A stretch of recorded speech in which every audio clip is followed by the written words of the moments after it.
A compound X2Y2Z2 gas undergoes dissociation when heated to temperatures above 300 Kelvin as given below.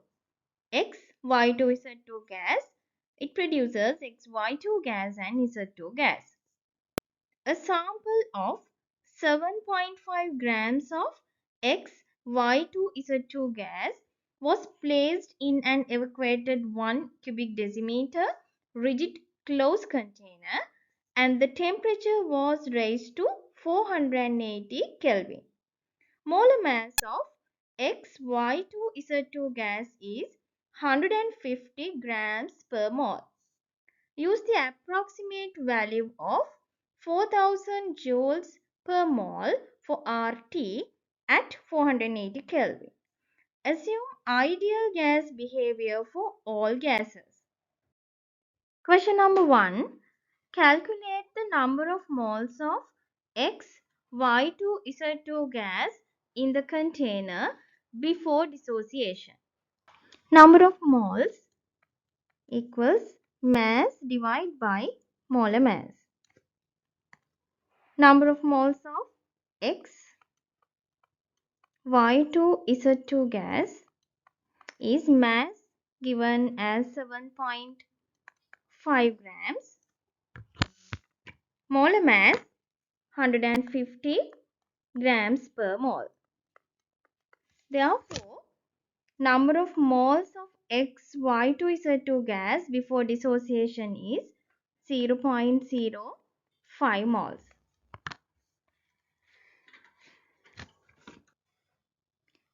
Question number 2. When the above system reaches equilibrium at 480 Kelvin, the total number of moles in the container was found to be 7.5 10 to the power minus 2 moles. Calculate the number of moles of XY2Z2 gas, XY2 gas and Z2 gas in the equilibrium mixture at 480 Kelvin. 0.05 moles of XY2Z2 gas was initially inserted into this system. And then at equilibrium, we can see the reactant as well as both products because the given reaction is an equilibrium reaction. And then we have the N total. N total is the total number of moles of XY2Z2 gas, XY2 gas and Z2 gas. Okay, then we will write initial number of moles. Initially 0.05 moles of the reactant was present. Then change. We assume X moles was reacted from XY2Z2 gas. Then as it's reacted, we had write minus X moles. Then according to stoichiometry, we can see the stoichiometry is 1:1.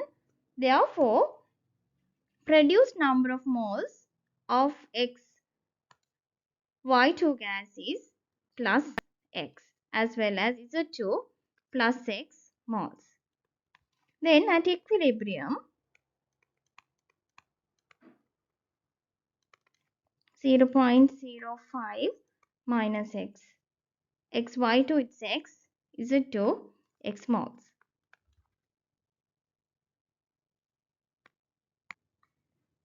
At equilibrium, N total is number of moles of XY2Z2 gas, it's 0.05 minus X.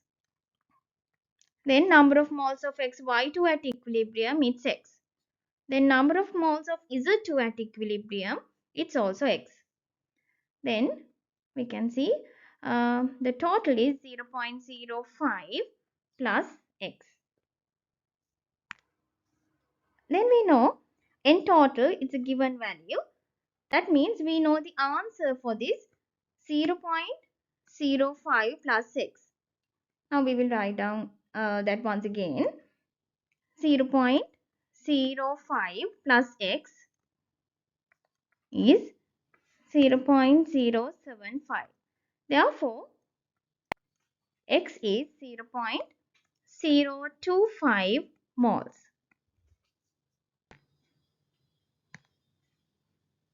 Now we have calculated the value of X. Therefore, we can calculate these equilibrium number of moles. So, number of moles of X, Y2 Z2 gas at equilibrium, it's 0.05 minus 0.025 moles. It's 0.025 moles. Then number of moles of XY2 is X, that is again 0.025 moles. Number of moles of Z2 gas is also the same, 0.025 moles.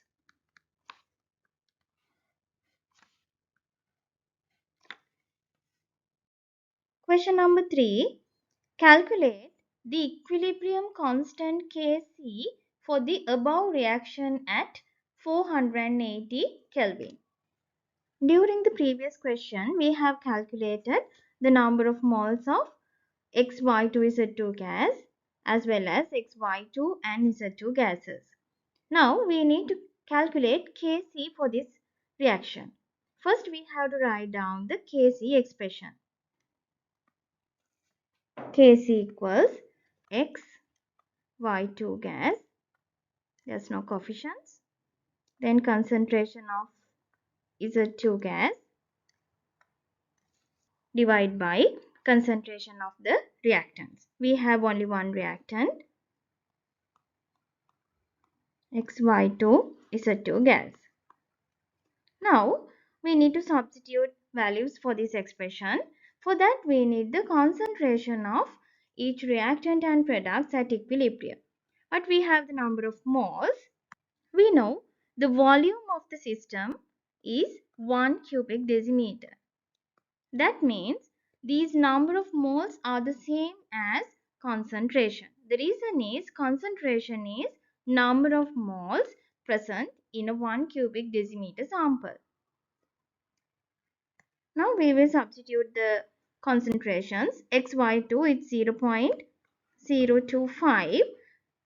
We have to write the units of concentration. Then Z2 is the same, 0.025 moles per cubic decimeter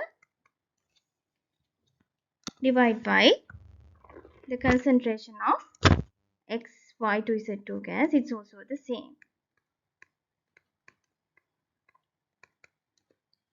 Then the final answer is 0.025 moles per cubic decimeter.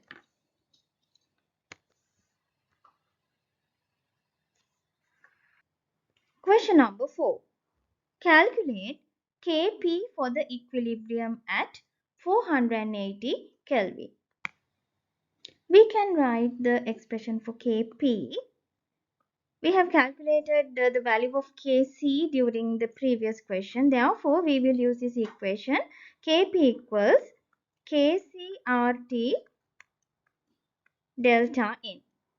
From this equation, we can see there are two product molecules and one reactant molecules. Therefore, delta N equals 1.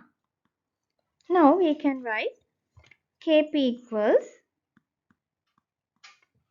Kcrt. Then substitute values. Kc we have calculated 0.025 moles per cubic decimeter. Moles per cubic decimeter we can write like this. Now there's a reason for that, because when we are substituting values, always we need to use cubic meters instead. Moles per cubic meters. Because this equation we derived using PV equals nRT, and we know that for the volume we always use cubic meters. So that's the reason it's important to remember the units. Now we need to convert cubic decimeters into cubic meters. It's 10 to the power minus 3 cubic meters. Then RT, the value is given as 4000 joules per mole.